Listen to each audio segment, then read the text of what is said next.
Assalamualaikum dan salam sejahtera semua. Saya sekarang di Hematogenics, syarikat R&D yang menjalankan kajian dan ujian klinikal bagi ubat kanser yang baru, khususnya untuk syarikat farmaceutical gergasi macam Pfizer, AstraZeneca dan Merck. Dan 100% pelanggan mereka adalah syarikat antarabangsa dari negara seperti Jepun, Korea, Taiwan, Australia dan Singapura. Dan makmal mereka ni di Cyberjaya adalah salah satu ataupun satu-satunya sebenarnya di Asia Tenggara. Tapi siapa sebenarnya yang gerakkan semua kerja-kerja ini? Jadi hari ini saya berpeluang untuk berbual dengan dua doktor di sini, Dr. Zafira dan juga Dr. Juliana.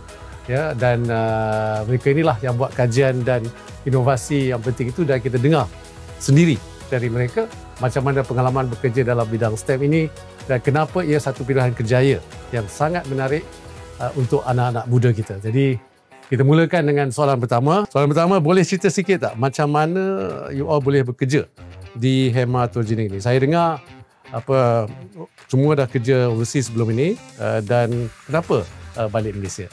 Okay? Ya, saya dah menginap 12 tahun di Amerika Syarikat sebelum ni. Tadi saya belajar dulu, sambung belajar dan terusnya bekerja di sana. Tapi ialah kita lama-lama kita tetap rasa macam nak pulang ke tanah tumpahnya darahku. Rasa macam Malaysia lagi best.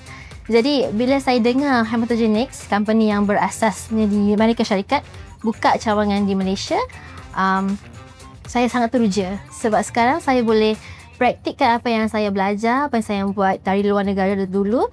Tapi kini di Malaysia sendiri, dekat dengan keluarga, dekat dengan kampung halaman, malah kita boleh bawa pulang kembali apa yang pengalaman kita dan pengetahuan kita dari luar negara untuk kembangkan industri ini di Malaysia. Terima kasih, Doktor. Jadi sekarang ni kalau boleh cerita sikit apa benda yang you all buat dekat sini, boleh bagi contoh tak projek ataupun penemuan yang membanggakan? So, makmal kami lebih kepada makmal penyelidikan untuk cancer diagnostic dan juga clinical trials. So, sekarang ni apa yang paling membanggakan adalah kami berjaya menghasilkan panel flow cytometry yang sangat sensitif dan spesifik untuk mengesan cancer marker pada tahap MRD, iaitu minimal residual disease, iaitu tahap di mana kita mengesan sisa sel kanser setelah pesakit itu menjalani kesemua rawatan kemoterapi. So, ujian ini sangat kritikal sebab satu-satunya di Malaysia dan ini adalah ujian yang telah mendapat approval daripada FDA. Terima kasih. Saya dengar cerita gaji kat sini best, majoritinya dapat lebih daripada RM5,000. Betul ke, dan boleh tak kongsi sikit pengalaman di sini? So, starting gaji dekat sini ikutkan ke semua position memang agak best.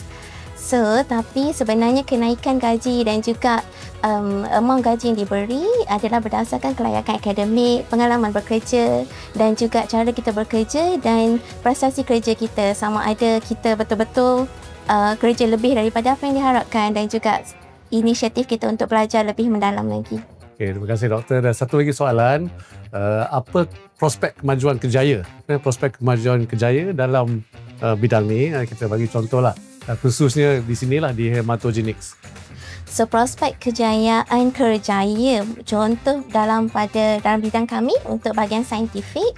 So, kita boleh lebih mendalami secara kritikal dan boleh jadi pakar dalam bidang flow cytometry ataupun cytogenetics ataupun bahagian molekular ataupun bahagian histology, biochemistry. Dan pada masa yang sama kita juga boleh mencebur dalam bidang pengurusan projek, iaitu project management dan juga bahagian audit, compliance dan quality. Ya, dan juga bahagian yang front facing, bertemu dengan sponsors iaitu pharmaceutical companies untuk bertemu dengan diorang, mengetahui apa panel ataupun AC yang diorang perlukan, kajian diorang perlukan, ujian, testing dan sebagainya supaya kita boleh develop ke semua AC tersebut dan bekerja sama dengan mereka. Ya. Kita ada masa satu lagi soalan. Ada tak latihan atau kursus yang syarikat bagi supaya you all ni sentiasa up to date lah dengan perkembangan teknologi yang terbaru? Ya, memang ada. Syarikat ada sediakan internal training secara berkala. Kalau ada update in software analysis, kalau ada teknik yang baru ataupun guidelines yang baru from FDA dan sebagainya. Selain itu, kita juga digalakkan untuk hadiri bengkel atau conference, tak boleh di dalam negara atau luar negara, supaya kita lebih cakna dengan perkembangan teknologi di masa ini. Tapi bukan sahaja itu, malah kami juga akan memberi latihan kepada staf-staf hematogenik di luar negara.